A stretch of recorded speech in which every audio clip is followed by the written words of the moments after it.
Sansa jaunak begiak zabal-zabal zituela egin zion buruaz keinu. Pare bat aldiz. Orduan, maizterra sarrerara joan zen berehala, pauso luzeak emanez. Haren bi lagunek, denbora pixka bat zeramaten eskuak geldirik zituztela entzuten, eta airean egin zuten salto haren atzetik. Sansa jauna sarrerara lehenago iritsi eta beren liderrarekiko lotura etengo zien beldurrez.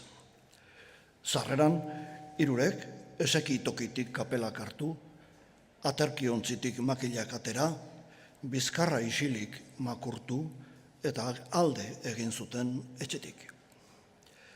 Arrazoirik gabekoa suertatu zen mesfidantza batez, Sansa jauna eskailera burura irten zen bi emakumeekin.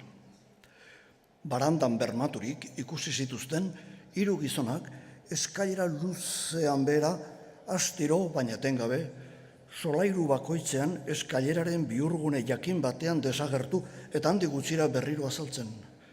Zenbat eta beherago zeuden, orduan eta gehiago galtzen zen Sansa familiaren interesa haiekiko.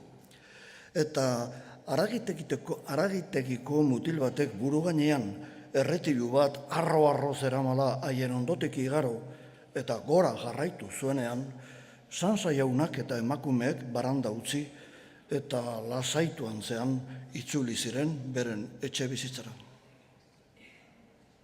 Egunura, lasaitzeko eta paseatzeko erabiltzea erabaki zuten, ongi merezitez ezik, premiazkoa zuten etenaldi hura. Hala, mailan eseri eta 3 barkamen eskutitz idatzi zituzten. Sansa jaunak bere zuzendariari, Sansa andreak bere bezerori eta Gretek bere nagusiari. Idazten ari zirela sartu zen garbitzailea goizeko lana amaituta bazioala esanez. Idazten ari zirenetik bururi jaso gabe egin zioten hirurek keinu. Garbitzailea joaten ez baina eta haserre begiratu zioten.